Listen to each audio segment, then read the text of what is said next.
Hello friends, welcome to quick revision point. My name है Raksha Srivastava. Friends, आज हम बाल विकास एवं शिक्षा शास्त्र के इंपॉर्टेंट क्वेश्चन को डिस्कस करेंगे जो कि फ्रेंड एग्जाम के लिए इंपॉर्टेंट है। तो स्टार्ट करते हैं। फर्स्ट क्वेश्चन है, अभिकथन ए कहता है अधिगम और विकास एक दूसरे से जुड़े हुए हैं। ओके, तो ये क्या है फ्रेंड? ये करेक्ट है। अधिगम और विकास जो है वो एक दूसरे से जुड़े हुए हैं क्योंकि अधिगम विकास के लिए नई स्थितियाँ सृजित करता है। ओके, तो ये भी राइट है कि अधिगम जो है विकास के लिए नई स्थितियाँ सृजित करता है। ए एंड आर क्या है? दोनों सही है और आर जो है वो सही व्याख्या करता है ए की। ओके, कि अधिगम और विकास जो है वो एक दूसरे से जुड़े हुए हैं और अधिगम जो है वो विकास के लिए नई स्थितियाँ सृजित करता है। ए और आर दोनों सही है और आर जो है वो सही व्याख्या करता है ए की। ओके, तो राइट आंसर इज ए हो जाएगा। नेक्स्ट क्वेश्चन देखेंगे, बच्चों के विकास के बारे में कौन सा कथन सही है? ओके, तो फर्स्ट है फ्रेंड, विकास एक सहज रूप से होने वाली प्रक्रिया है किंतु इसे सुधारित करने के लिए उपयुक्त परिवेश का होना आवश्यक है। बी है, विकास वंशानुगत कारकों के द्वारा पूर्व निश्चित होता है, वह इसमें बदलाव नहीं किया जा सकता है। थर्ड है, आनुवंशिकता की विकास में कोई भूमिका नहीं है। एंड फोर्थ है, विकास की प्रक्रिया सहसावस्था के चरण के बाद ही प्रारंभ होती है। ओके, तो बच्चों के विकास के बारे में कौन सा कथन सही है? विकास एक सहज रूप से होने वाली प्रक्रिया है किंतु इसे सुधारित करने के लिए उपयुक्त परिवेश का होना क्या है? आवश्यक है। ओके, राइट आंसर जो होगा फ्रेंड वो ए हो जाएगा। नेक्स्ट क्वेश्चन, किस प्रक्रिया में बच्चे समाज में रहने के तौर तरीके सीखते हैं? ओके, फर्स्ट है फ्रेंड समायोजन, सेकंड है अधिसंज्ञान, थर्ड है सामाजिकरण एंड फोर्थ है पृथकीकरण। ओके, किस प्रक्रिया में बच्चे समाज में रहने के तौर तरीके सीखते हैं? तो वो सामाजिकरण में रहते हैं। ओके, क्योंकि सामाजिकरण की प्राथमिक संस्था जो होती है फ्रेंड वो परिवार होती है, आस पड़ोस होता है, और सामाजिकरण की द्वितीयक संस्था जो होता है वो स्कूल होता है, विद्यालय होता है। ओके, और समाज होता है। तो इसमें जो है कि किस प्रक्रिया में बच्चे समाज में रहने के तौर तरीके सीखते हैं तो वो सामाजिकरण कहलाता है। राइट आंसर जो होगा फ्रेंड वो सी हो जाएगा। आगे देखेंगे, अभिकथन ए कहता है 6 वर्षीय सरला संरक्षण और क्रमांकन के कार्य नहीं कर सकती है। यस, ये करेक्ट है क्योंकि 6 वर्षीय सरला जो है संरक्षण और क्रमांकन के कार्य जो है वो नहीं कर सकती है क्योंकि जो है पूर्व संक्रियात्मक अवस्था में बच्चों को स्थिति के कई पहलुओं पर विचार करने में कठिनाई होती है। यस, ये भी राइट है। ओके, क्योंकि 6 वर्ष संरक्षण और क्रमांकन के कार्य जो होता है फ्रेंड वो जीन पियाजे की थर्ड स्टेज में होता है, यानी कॉन्क्रीट ऑपरेशनल स्टेज में। ओके, और इसमें जो दिया है कि पहलुओं पर विचार करने में कठिनाई होती है, तो ये जो होता है फ्रेंड ये होता है जीन पियाजे की थर्ड स्टेज में। तो ए एंड आर क्या है? इसमें दोनों सही है और आर जो है वो सही व्याख्या करता है ए की। तो राइट आंसर जो होगा फ्रेंड वो ए हो जाएगा। नेक्स्ट क्वेश्चन, पियाजे के अनुसार इनमें से कौन सा कारक संज्ञानात्मक विकास में महत्वपूर्ण भूमिका निभाता है? तो ए है गतिविधि, बी है अनुकूलन, सी है अनुकरण एंड डी है पूर्ण बलन। ओके, पियाजे के अनुसार इनमें से कौन सा कारक जो है वो संज्ञानात्मक विकास में महत्वपूर्ण भूमिका निभाता है? तो वो है गतिविधि। राइट आंसर जो होगा वो ए हो जाएगा। नेक्स्ट क्वेश्चन देखेंगे, उनमें वह चॉकलेट नहीं खाता है जो उसके पिता मेहमानों के लिए लाए हैं, यह सोचकर कि अगर वह पकड़ा जाएगा तो क्या होगा। कोहलबर्ग के सिद्धांत के अनुसार उनमें नैतिक विकास किस चरण में है? ओके, तो जो होता है फ्रेंड ये कोहलबर्ग का जो है वो नैतिक विकास का सिद्धांत है। इसमें जो कहा गया है वो सजा और आज्ञाकारिता अभिविन्यास के चरण में है। ओके, राइट आंसर जो होगा वो बी हो जाएगा। आगे देखेंगे, किसने प्रतिपादित किया है कि सीखने की प्रक्रिया तब होती है जब बच्चे अपने से ज़्यादा ज्ञान वाले समकक्षी व वयस्कों के साथ साझी गतिविधियां करते हैं। ओके, तो ए है बी एफ स्किनर, बी है जीन पियाजे, सी है लेव वाइगोस्की एंड डी है लॉरेंस कोहलबर्ग। तो राइट आंसर जो होगा फ्रेंड वो लेव वाइगोस्की होगा। लेव वाइगोस्की का सामाजिक सांस्कृतिक सिद्धांत है जिसमें इन्होंने संज्ञानात्मक विकास में लैंग्वेज को फर्स्ट प्रायोरिटी दिया है। लेव वाइगोस्की कहते हैं कि संज्ञानात्मक विकास में बच्चे के विकास के लिए जो है संज्ञानात्मक विकास में भाषा का जो है सबसे पहला रोल रहता है। ओके, क्योंकि बिना भाषा के बच्चा जो है वो संज्ञानात्मक विकास संज्ञानात्मक विकास उसका पूरा नहीं होगा।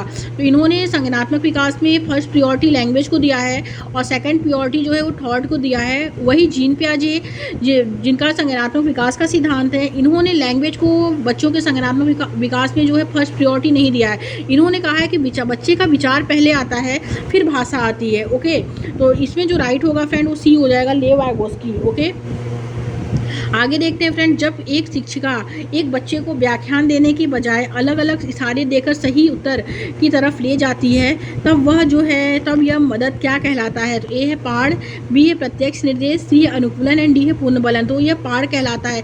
पाढ़ क्या होता है? लेव वाइगोस्की का सामाजिक सांस्कृतिक सिद्धांत है। उसमें इन्होंने जोन और प्रॉक्सिमल डेवलपमेंट की बात कही है, जिसमें पाड़ क्या होता है, पाड़ जो होता है एक सीढ़ीनुमा मदद होती है, ओके, कि टीचर बच्चे को इशारे देकर, सीढ़ीनुमा मदद देकर, हल्का हेल्प देकर बच्चे को क्या करती है, सिखाती है, तो बच्चा क्या करता है, उस चीज़ को सीखता है और वो आगे बढ़ता है। तो पाड़ का मतलब जो होता है फ्रेंड, एक सहारा देना है, एक छोटी मदद देनी होती है, ओके, ले वाइगोत्स्की के अकॉर्डिंग। राइट आंसर जो होगा वो ए हो जाएगा। आगे देखते हैं, प्रगतिशील कक्षा में अधिगम क्या होता है, का निर्माण सक्रिय रूप से छात्रों द्वारा स्वयं किया जाता है। बी है, शिक्षक द्वारा निर्देशित किया जाता है और छात्र उसी के निष्क्रिय प्राप्तकर्ता होते हैं। सी है, उद्दीपन और प्रतिक्रिया के युग्म व अनुबंधन से होता है। एनडीए तब होता है जब छात्रों को सकारात्मक पुनर्बलन दिया जाता है, ओके। तो प्रगतिशील कक्षा में अधिगम जो होता है फ्रेंड, का निर्माण सक्रिय रूप से छात्रों द्वारा स्वयं किया जाता है। राइट आंसर जो होगा वो ए हो जाएगा। आगे देखेंगे, हार्वर्ड गार्डनर ने कौन सी धारणा को चुनौती दी है। हार्वर्ड गार्डनर का जो है फ्रेंड वो बहुबुद्धि सिद्धांत है, यानी multi factor of theory, okay. उसमें इन्होंने फर्स्ट बताया है, बुद्धि पूर्व निर्धारित और निश्चित होती है। बी है, बुद्धि एक व्यापक और धारणा है जो एकात्म नहीं है। सी है, बुद्धि कई प्रकार की होती है। एंड डी है, व्यक्तियों के पास अलग अलग मात्रा में विभिन्न प्रकार की जो है वो बुद्धि होती है, ओके।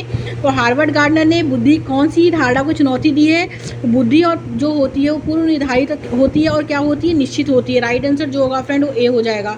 आगे देखते हैं, नेक्स्ट क्वेश्चन है, फिल इन दी ब्लैंक्स वाले व्यक्ति उत्कृष्ट तर्क कौशल, अमूर्त विचार और पैटर्न, ओके, के आधार पर अनुमान लगाने की क्षमता प्रदर्शित करते हैं। तो ए है तर्क गणितीय बुद्धिमत्ता, बी है सारी गति संवेदात्मक बुद्धि, सी है अंतः व्यक्तिक बुद्धि, एंड डी है भाषाई बुद्धि, ओके। तो तर्क गणितीय बुद्धिमत्ता, ओके, जिसमें तर्क कौशल, अमूर्त विचार, पैटर्न का आधार जो है अनुमान लगाने की क्षमता प्रदर्शित करते हैं, तो उसे हम तर्क गणितीय बुद्धिमत्ता कहते हैं। राइट आंसर जो होगा फ्रेंड वो ए हो जाएगा, ओके। आगे देखते हैं, ले वाइगोत्स्की के सिद्धांतों के अनुसार स्ववाक, ओके, जो हमारी सोच के व्यवहार को दिशा देता है, वो क्या है, वो निजी संवाद यानी प्राइवेट स्पीच कहलाता है और उसे जो है प्रोत्साहित करना चाहिए। राइट आंसर जो होगा फ्रेंड वो ए हो जाएगा। आगे देखते हैं, कथन ए कहता है, माध्यमिक स्कूल में शिक्षकों को लड़कों को भाषा पढ़ने के बजाय गणित व विज्ञान के विषयों को पढ़ने के लिए प्रोत्साहित करना चाहिए। तो ये क्या है, ये गलत है, ओके, क्योंकि बस विज्ञान और गणित के विषय को पढ़ने के लिए ही प्रोत्साहित नहीं करना चाहिए, ओके। ये क्या है, ये निगेटिव है, गलत है। तर्क आर कहता है फ्रेंड कि लड़कों को भाषा पढ़ने की जन्मजात क्षमता नहीं होती है, तो नहीं होती है, ये भी क्या है, ये भी निगेटिव है। तो ए और आर क्या है फ्रेंड, इसमें दोनों गलत है, तो राइट आंसर जो होगा वो डी हो जाएगा। नेक्स्ट क्वेश्चन देखते हैं फ्रेंड, मूल्यांकन किस उद्देश्य से नहीं किया जाना चाहिए, ओके। तो ए है फ्रेंड, इसमें बच्चे की तैयारी के स्तर का पता लगाने, बी है शिक्षण अधिगम पर मनन करने और उसमें संशोधन करने, सी है बच्चों में डर और सीखने का तनाव पैदा करने, एंड डी है बच्चों की शिक्षा का समर्थन और सुधार करने के लिए। तो मूल्यांकन किस उद्देश्य से नहीं किया जाना चाहिए, तो वो बच्चों में डर और सीखने का तनाव पैदा करने के उद्देश्य से जो है वो नहीं किया जाना चाहिए, ओके। राइट आंसर जो होगा फ्रेंड वो सी हो जाएगा। आगे देखेंगे, एक कक्षा परीक्षण के दौरान एक शिक्षक ने पाया है कि अधिकांश छात्रों ने अवधारणा आधारित प्रश्न का उत्तर गलत दिया है। शिक्षक को चाहिए कि वे, तो ए है फ्रेंड इसमें डांटे और अधिक, ए क्या है इसमें कि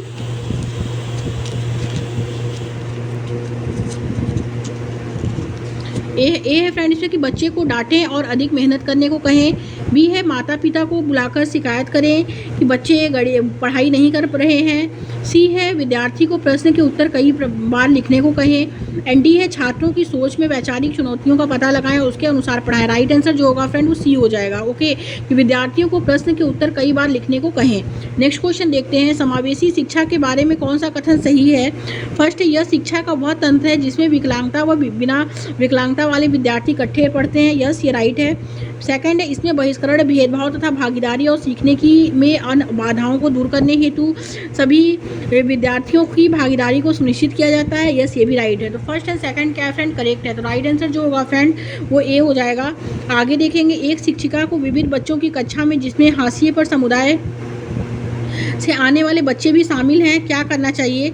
ए, सभी व्यक्तिगत भिन्नताओं को नज़रअंदाज करना चाहिए। बी है सभी सांस्कृतिक भिन्नताएं मिटाने के लिए कार्य करने चाहिए। सी है मानना चाहिए कि विभिन्नताएं कमियां नहीं हैं। एंड डी है उन बच्चे को जो सीख सकते हैं को पहचान कर केवल उन्हीं पर ध्यान देना चाहिए, ओके। एक शिक्षिका की विविध बच्चों की कक्षा में जिसमें हाशिया पर समुदाय से आने वाले बच्चे भी शामिल हैं क्या करना चाहिए, तो मानना चाहिए कि विभिन्नताएं कमियां नहीं है। राइट आंसर ही सी हो जाएगा, ओके। आगे देखते हैं फ्रेंड, कौन सी प्रति एक समावेशी कक्षा में बच्चों के सीखने में सहायक होती है। तो ए है फ्रेंड प्रतिस्पर्धात्मक संस्कृति, बी है सहयोगात्मक अधिगम, ओके, एनसीए मानकीकृत निर्देश, एनडीए सख्त मूल्यांकन प्रणाली। तो कौन सी पद्धति एक समावेशी कक्षा में बच्चों के सीखने में सहायक होगी, तो वो सहयोगात्मक अधिगम है। Right answer is B. आगे देखते हैं फ्रेंड नेक्स्ट क्वेश्चन क्या है, निम्न में से कौन से शिक्षा शास्त्री प्रावधान एक विद्यार्थी जिसे गतिमान दिव्यांगता है की जरूरतों के अनुकूल उपयुक्त समायोजन है। ओके, तो फर्स्ट है फ्रेंड इसमें कि बाधा मुक्त वातावरण को सुनिश्चित करना, मेज कुर्सी को कम प्रतिबंधनात्मक तरीके से रखकर जो है आने जाने को सुगम बनाना, मूल्यांकन की विविध पद्धतियों का प्रयोग करना। पहला, दूसरा और तीसरा राइट हो जाएगा। तो राइट आंसर ही डी। आगे देखते हैं निम्नलिखित में से रचनात्मकता के विशिष्ट संकेतक कौन से हैं। ओके, तो फर्स्ट है फ्रेंड बारंबार अभ्यास की आवश्यकता, तो ये गलत है। ध्यान केंद्रित करने में असमर्थता, ये भी गलत है। जोखिम उठाना है, लचीलापन है, बोरियत के लिए असहिष्णुता है। तीसरा, चौथा, पांचवा राइट हो जाएगा। तो right answer is B. Okay, आगे देखते हैं एक सामाजिक रचनात्मक कक्षा में शिक्षक को जो है गतिशील और सामूहिक कार्य को सुगम करने के लिए मेज व कुर्सी जो है कैसी जिन्हें खिसकाया जा सके होनी चाहिए। ओके, राइट आंसर जो होगा वो ए हो जाएगा। आगे देखते हैं फ्रेंड नेक्स्ट क्वेश्चन क्या है, कथन ए कहता है अधिगम को केवल सीखने में स्थायी व मापा जा सकने वाला जो है बदलाव देखना समस्यात्मक है। तो ये क्या है फ्रेंड, ये करेक्ट है। ओके, अधिगम को केवल जो है सीखने में स्थायी व मापा जा सकने वाला बदलाव देखना समस्यात्मक है, क्योंकि सीखना जो होता है फ्रेंड एक जटिल क्रिया होती है और जिसमें आंतरिक रूप से होने वाली प्रक्रियाएं भी शामिल होती हैं। ओके, कि सीखना बाहर से भी सीखा जाता है और जब हम अंदर से भी जागरूक होते हैं तब, और अंदर से जो प्रक्रियाएं मेरी जागरूक होती हैं सीखने की, तब भी हम सीखते हैं। ओके, तो इसमें क्या है, इसमें दोनों राइट है। आर, ए और आर क्या है, दोनों सही है और आर जो है वो सही व्याख्या करता है फ्रेंड्स ए की। ओके, तो राइट आंसर जो होगा वो ए हो जाएगा। आगे देखेंगे अनुभवात्मक अधिगम किस पर जोर डालता है। ए सीखने में पुनर्बलन की भूमिका पर जोर डालता है, तो ये गलत है। अनुभवात्मक अधिगम जो होता है फ्रेंड वो करके सीखने की महत्वता पे जोर डालता है। ओके, राइट आंसर जो होगा वो बी हो जाएगा। आगे देखेंगे जब छात्र स्कूल की अपेक्षाओं के अनुसार प्रदर्शन करने में सक्षम नहीं होते हैं तो स्कूलों को सबसे पहले निम्नलिखित पर ध्यान केंद्रित करना चाहिए। तो किस पे ध्यान केंद्रित करना चाहिए, तो ए है इन बच्चों में कमी पे। तो बच्चों में कमी पे ध्यान केंद्रित नहीं होता है। ओके, बच्चों में कमी पे ध्यान केंद्रित नहीं करना, ये क्या है, ये निगेट गलत है। माता पिता की आर्थिक पृष्ठभूमि पे, ये भी गलत है। सी है फ्रेंड माता पिता की सामाजिक पृष्ठभूमि पे, ये भी गलत है। डी है क्या है, स्कूल और कक्षा का वातावरण और लोकाचार। ओके, राइट आंसर जो होगा फ्रेंड वो डी हो जाएगा। ओके, आगे देखते हैं नेक्स्ट क्वेश्चन क्या है, निम्नलिखित में से कौन सा समस्या समाधान में स्वाभानुभाविकता के प्रयोग का वर्णन करता है। ओके, तो ए लक्ष्यों को प्राप्त करने के लिए चरण दर चरण प्रक्रियाएं निर्धारित हैं। ओके, राइट आंसर जो होगा फ्रेंड वो ए हो जाएगा। आगे देखते हैं नेक्स्ट क्वेश्चन क्या है, निम्न में से कौन सी कार्यनीति एक शिक्षिका को विद्यार्थी में संवेगात्मक आत्मनियमता को प्रोत्साहित नहीं करेगी। तो ए है फ्रेंड विद्यार्थियों को अपनी भावनाएं पहचानने व उनकी अभिव्यक्ति करने में मदद करना। बी है संवेगों से जूझने की नीतियों पर चर्चा करना। सी है विद्यार्थियों को संवेगात्मक अभिव्यक्तियों में सांस्कृतिक विभिन्नताओं को पहचानने में मदद करना। एंड डी है विद्यार्थियों को एक दूसरे से प्रतिस्पर्धा के लिए प्रोत्साहित करना व लगातार तुलना करते हुए अविश्वास का माहौल बनाना। ओके, तो निम्न में से कौन सी कार्यनीति एक शिक्षिका को विद्यार्थियों में संवेगात्मक आत्मनियमितता को जो है प्रोत्साहित नहीं करेगी। जो नहीं करेगी फ्रेंड वो है विद्यार्थियों को एक दूसरे से प्रतिस्पर्धा के लिए प्रोत्साहित करना व लगातार तुलना करते हुए अविश्वास का जो है माहौल बनाना। तो तुलना करना, अविश्वास का माहौल बनाना, ओके, तो ये क्या है, ये जो है फ्रेंड ये निगेटिव वर्ड है। ओके, तो हमसे क्वेश्चन क्या पूछा है, क्वेश्चन पूछा है फ्रेंड कि निम्न में से कौन सी कार्यनीति एक शिक्षिका को विद्यार्थियों में संवेगात्मक आत्मनियमितता को प्रोत्साहित नहीं करेगी। क्वेश्चन हमसे पूछा है निगेटिव। ओके, तो आंसर क्या होगा, निगेटिव होगा। राइट आंसर ही डी हो जाएगा इसमें। नेक्स्ट क्वेश्चन, बच्चों के सीखने के लक्ष्य की तरफ प्रेरित करने का प्रभावी तरीका क्या होता है। तो प्रभावी तरीका जो होता है फ्रेंड वो होता है उनमें सीखने का आनंद होना चाहिए, खुशी होनी चाहिए, उत्सुकता पैदा करना चाहिए। ओके, नेक्स्ट क्वेश्चन, निम्नलिखित में से कौन सा कथन सीखने के सामाजिक रचनात्मक परिप्रेक्ष्य में विश्वास का समर्थन नहीं करता है। तो जो नहीं करता है वो कौन सा है, तो इसमें जो होगा फ्रेंड वो है शिक्षण प्रक्रिया के दौरान बच्चों को निष्क्रिय भूमिका निभानी चाहिए। राइट आंसर जो होगा वो डी हो जाएगा। आगे देखते हैं फ्रेंड नेक्स्ट क्वेश्चन क्या है, निम्नलिखित में से कौन सी रणनीति छात्रों को प्रभावी समस्या समाधानकर्ता और महत्वपूर्ण विचारक बनने से रोकेगी। तो जो रोकेगी फ्रेंड वो है इसमें छात्रों को समस्या को देखने का केवल एक ही तरीका देखने के लिए प्रोत्साहित करना और निर्धारित समाधान पर ध्यान केंद्रित करना। तो ये क्या है, ये क्या है, निगेटिव है। ओके, क्योंकि रोकेगी पूछा है, क्वेश्चन हमसे क्या पूछा है, रोकेगी। निम्नलिखित में से कौन सी रणनीति छात्रों को प्रभावी समस्या समाधानकर्ता और महत्वपूर्ण विचारक बनने से रोकेगी? तो जो रोकेगी वो यह है कि छात्रों में से पूछना कि वो क्या सुनिश्चित करें वे समस्या को ठीक से समझते हैं। तो ये क्या है, ये तो पॉजिटिव है। छात्रों को उपागमों के बारे में सोचने के लिए प्रोत्साहित करना, ये भी पॉजिटिव है। ओके, एंड सी क्या है फ्रेंड कि छात्रों को खुद से सोचने के लिए प्रेरित करना वो बजाय उनके सोचने के, तो ये भी पॉजिटिव है। लेकिन निगेटिव जो है फ्रेंड वो डी है, छात्रों को समस्या को देखने का केवल एक ही तरीका जो होता है फ्रेंड देखने के लिए प्रोत्साहित करना और निर्धारित समाधान पर ध्यान केंद्रित करना। राइट आंसर जो होगा वो डी हो जाएगा। नेक्स्ट क्वेश्चन, एक माध्यमिक कक्षा की शिक्षिका के नाते आप अपने विद्यार्थियों में आंतरिक अभिप्रेरणा को कैसे बढ़ावा देंगे? आंतरिक अभिप्रेरणा जो होता है फ्रेंड वो कैसे होता है, वो जो होता है आंतरिक अभिप्रेरणा जो होता है फ्रेंड, बाह्य अभिप्रेरणा तो हमें बाहरी खुशी देता है, लेकिन जब हम अंदर से खुश होते हैं तो जो है वो हमें किसी चीज़ के को आनंद की अनुभूति देता है। जब हम अंदर से खुश होते हैं तो वो किसी चीज़ के हमें आनंद की अनुभूति देता है, किसी चीज़ के लिए जल्दी सीखने की अनुभूति देता है। ओके, और तो इसमें क्या दिया है कि एक माध्यमिक कक्षा की शिक्षिका के नाते आप अपने विद्यार्थी में आंतरिक अभिप्रेरणा को कैसे बढ़ावा देंगे? तो सीखने में आनंद की अनुभूति को बढ़ावा देंगे, क्योंकि सीखने में आनंद की अनुभूति तब आएगी जब हम आंतरिक रूप से अंदर से जब हम प्रेरित होंगे, अंदर से जब हमको उत्सुकता जगेगी, तभी ना तब उसमें जो है आनंद की अनुभूति आएगी। ओके, तो सीखने में आनंद की अनुभूति को क्या करना, बढ़ावा देना। द राइट आंसर जो होगा फ्रेंड उसी हो जाएगा। आगे देखते हैं फ्रेंड, नेक्स्ट क्वेश्चन क्या है। नेक्स्ट क्वेश्चन है फ्रेंड कि विकास की कौन सी अवस्था की प्रमुखता है? अमूर्त सोच व खुद की पहचान खोजने की चाह। ओके, तो विकास की जो होती हैं फ्रेंड 4 अवस्थाएं होती हैं अकॉर्डिंग टू जीन पियाजे। ओके, जीन पियाजे ने बच्चों के विकास, संज्ञानात्मक विकास में 4 अवस्थाएं बताई हैं, जिसमें फर्स्ट उन्होंने बताया है संवेदी गामक अवस्था यानी सेंसरी मोटर स्टेज। ओके, ये होता है फ्रेंड 0 से 2 वर्ष तक। फिर बताया है प्री ऑपरेशनल स्टेज जो होता है पूर्व संक्रियात्मक अवस्था, जो होता है 2 से 7 वर्ष तक। फिर होता है फ्रेंड मूर्त संक्रियात्मक अवस्था, ओके, यानी कॉन्क्रीट ऑपरेशनल स्टेज जो 7 से 12 होता है। फिर बताया है अमूर्त संक्रियात्मक अवस्था यानी फॉर्मल ऑपरेशनल स्टेज 12+ होता है। ओके, तो विकास की कौन सी अवस्था की प्रमुखता है? अमूर्त सोच व अपनी खुद की पहचान खोजने की चाह। ओके, तो ए है सहसावस्था। सहसावस्था जो होता है फ्रेंड वो होता है जीन पियाजे के अकॉर्डिंग संवेदी गामक अवस्था, यानी इनकी फर्स्ट स्टेज होती है। सहसावस्था जो होता है प्रारंभिक बाल्यावस्था जो होता है वो जो होता है वो जीन पियाजे की फर्स्ट स्टेज प्रारंभिक बाल्यावस्था होता है, और सहसावस्था जीन पियाजे की दूसरी स्टेज होता है। माध्यमिक बाल्यावस्था जो होता है वो जीन पियाजे की तीसरी स्टेज होता है। किशोरावस्था जो होता है वो जीन पियाजे की चौथी स्टेज होता है। ओके, तो चौथी स्टेज जो होता है किशोरावस्था, तो किशोरावस्था को हम तनाव और तूफान की अवस्था भी कहते हैं। किशोरावस्था को हम क्या कहते हैं, तनाव और तूफान की अवस्था भी कहते हैं। तो तनाव और तूफान की अवस्था किशोरावस्था को किसने कहा है, तो वो स्टेनले हॉल ने कहा है। और किशोरावस्था को अमूर्त सोच की अवस्था कहा जाता है। ओके, अमूर्त सोच की अवस्था जो कहा है वो जीन पियाजे ने कहा है। किशोरावस्था को औपचारिक संक्रियात्मक अवस्था भी कहा जाता है, ये भी जीन पियाजे ने कहा है। ओके, एग्जाम के लिए वेरी इंपॉर्टेंट है कि औपचारिक संक्रियात्मक अवस्था किस अवस्था को कहा जाता है। तो औपचारिक संक्रियात्मक अवस्था जो कहा जाता है फ्रेंड वो किशोरावस्था को कहा जाता है। ओके, तो विकास की कौन सी किसी अवस्था की प्रमुखता है? अमूर्त सोच व अपनी खुद की पहचान खोजने की चाह, तो वो है किशोरावस्था। ओके, राइट आंसर जो होगा फ्रेंड वो डी हो जाएगा।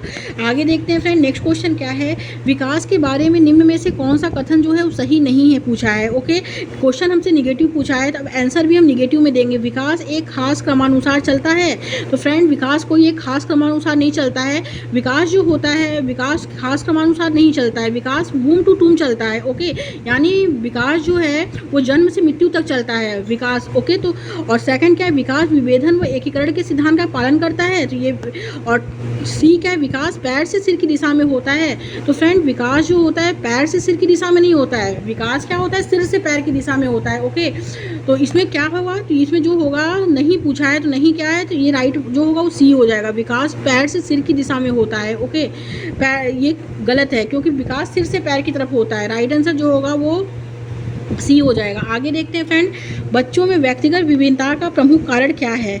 व्यक्तिगत विभिन्नता का जो प्रमुख कारण होता है यानी इंडिविजुअल डिफरेंट का, फर्स्ट है केवल व्यक्ति के वंशानुगत गुण। केवल तो ऐसे निगेटिव वर्ड होता है, ये तो गलत है। सेकंड क्या है, केवल बालकों के पालन पोषण का तरीका, ये भी निगेटिव है, ये भी गलत है। सी है आनुवंशिकता व पर्यावरणीय कारकों के बीच परस्पर जटिल अंतःक्रिया। एंड डी है केवल बच्चों का भौतिक परिवेश। तो केवल बच्चों का भौतिक परिवेश, ये भी गलत है। तो बच्चों में व्यक्तिगत विभिन्नता का प्रमुख कारण जो है फ्रेंड वो है हेरिडिटी एंड इन्वायरमेंट के कोरिलेशन के फैक्टर से जो भी होता है वो परस्पर जो क्रिया होती है उसी को हम बच्चों के व्यक्तिगत विभिन्नता में हम यूज़ करते हैं, क्योंकि व्यक्तिगत विभिन्नता जो होता है फ्रेंड बच्चों के without heredity and without environment से नहीं हो सकता, या केवल हेरिडिटी और केवल इन्वायरमेंट से भी नहीं होता है, दोनों के कोरिलेशन से ही होगा। ओके, और तो राइट आंसर जो होगा वो सी हो जाएगा। आगे देखते हैं फ्रेंड समाजीकरण। समाजीकरण क्या है, ये दैखिक व निश्चित प्रक्रिया है। बी है सरल व एक आयामी प्रक्रिया है। जटिल व बहुआयामी प्रक्रिया है। अनन्वय व सार्वभौमिक प्रक्रिया है। तो समाजीकरण क्या होता है फ्रेंड्स, समाजीकरण जो होता है का पहला कारक जो होता है परिवार और आस पड़ोस होता है, और दूसरा कारक जो होता है वो मीडिया होता है, समाज होता है, ओके, विद्यालय होता है। तो फ्रेंड समाजीकरण जो है वो जटिल व बहुआयामी प्रक्रिया है। समाजीकरण क्या है, जटिल व बहुआयामी प्रक्रिया। राइट आंसर जो होगा वो सी हो जाएगा। नेक्स्ट क्वेश्चन देखते हैं।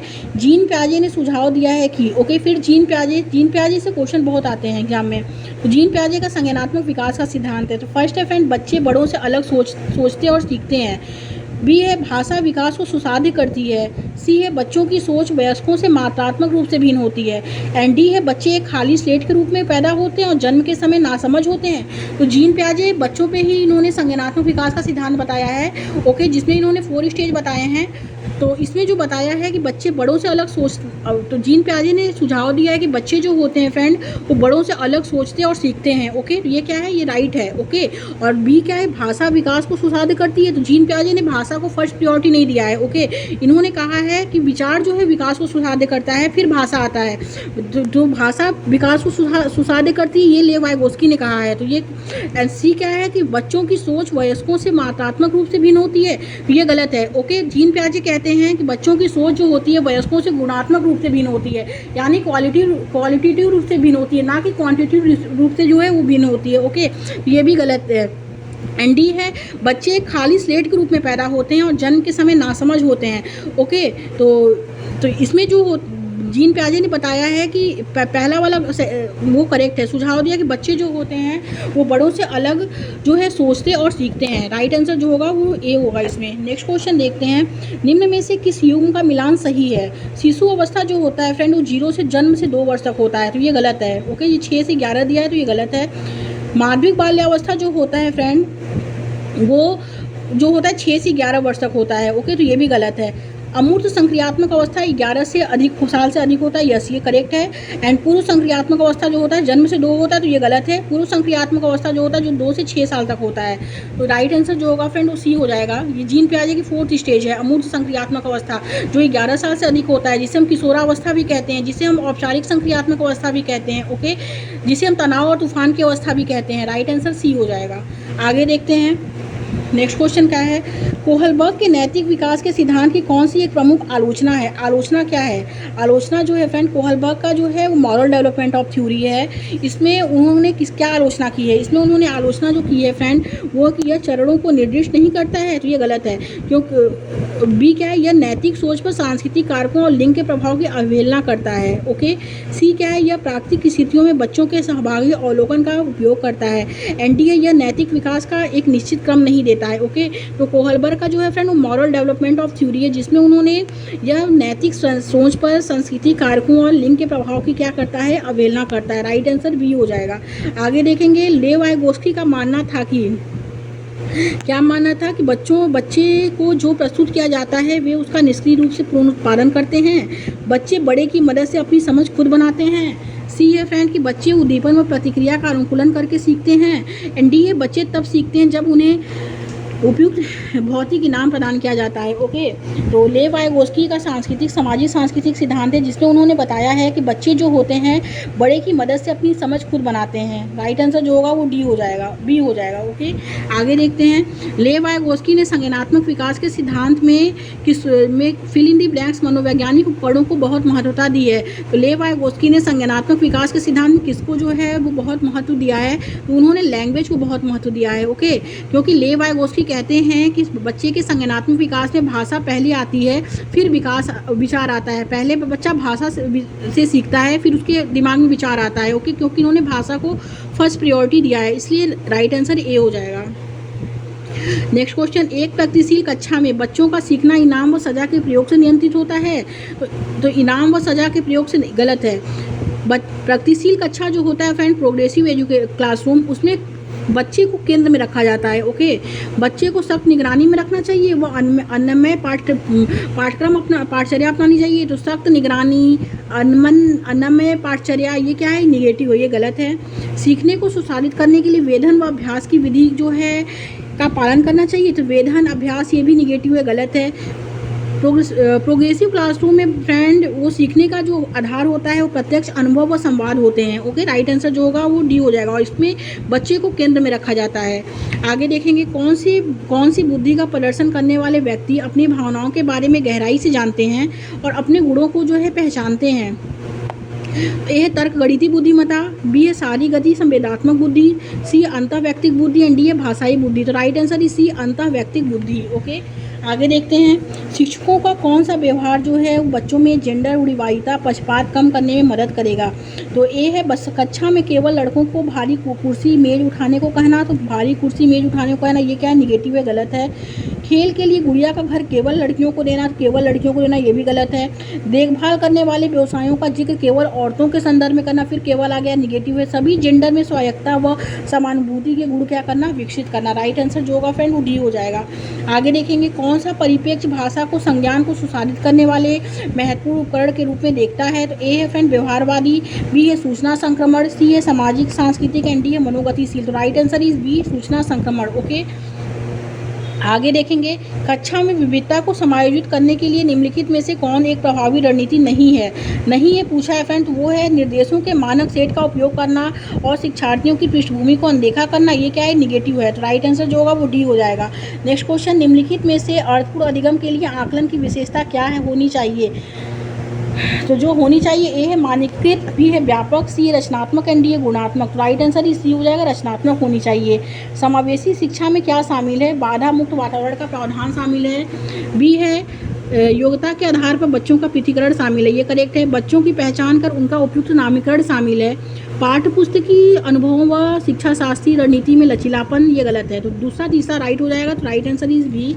आगे देखते हैं, छात्रों के विविध समूह के साथ बातचीत करते समय एक शिक्षक को क्या नहीं करना चाहिए। बहस और चर्चा को प्रोत्साहित करना चाहिए, अपने स्वयं के पूर्वाग्रहों और रूढ़ियों को पर चिंतन करना चाहिए, एक समान पाठ्यक्रम और मानकीकृत मूल्यांकन का पालन, एंड डी है कि व्याख्यान पद्धति को एकमात्र शैक्षिक रणनीति के रूप में अपनाना चाहिए, ये तो करेक्ट है। बट पाठ्यक्रम और मानकीकृत ये क्या है, ये निगेटिव है, तो ये गलत है। नेक्स्ट एंड लास्ट क्वेश्चन देखते हैं फ्रेंड। अभिकथन ए कहता है, पठन वैकल्प से जूझ रहे बच्चों के सीखने को सुगम बनाने के लिए शिक्षकों को पुस्तकों के अलावा विभिन्न प्रकार के संसाधनों का प्रयोग करना चाहिए व उन्हें लिखित परीक्षा में अतिरिक्त समय देना चाहिए। यस, ये राइट है। तर्क आर है कि पठन वैकल्प की चुनौती वाले विद्यार्थियों को पढ़ने में कठिनाई होती है, तो ये भी करेक्ट है। ओके, पठन वैकल्प जो होता है फ्रेंड, जिसको हम लोग डिसलेक्सिया कहते हैं, लेखन वैकल्प जो होता है जिसको हम डिस्ग्राफिया कहते हैं, गणितीय गणना जो होता है जिसे हम डिस्कैलकुलिया कहते हैं। ओके, तो इसमें जो पठन वैकल्प है तो इसमें दोनों राइट है। ओके, कि पठन वैकल्प से जूझ रहे बच्चों के सीखने को सुगम बनाने के लिए शिक्षकों को पुस्तकों के अलावा विभिन्न प्रकार के संसाधनों का प्रयोग करना चाहिए व उन्हें लिखित परीक्षा में अतिरिक्त समय देना चाहिए, क्योंकि पठन वैकल्प की चुनौतियों वाले विद्यार्थियों को पढ़ने में जो होता है कठिनाई होती है। तो ए एंड आर क्या है फ्रेंड, दोनों सही है, और आर जो है वो सही व्याख्या करता है ए की। ओके, तो राइट आंसर जो होगा फ्रेंड वो ए हो जाएगा। Thank you friends.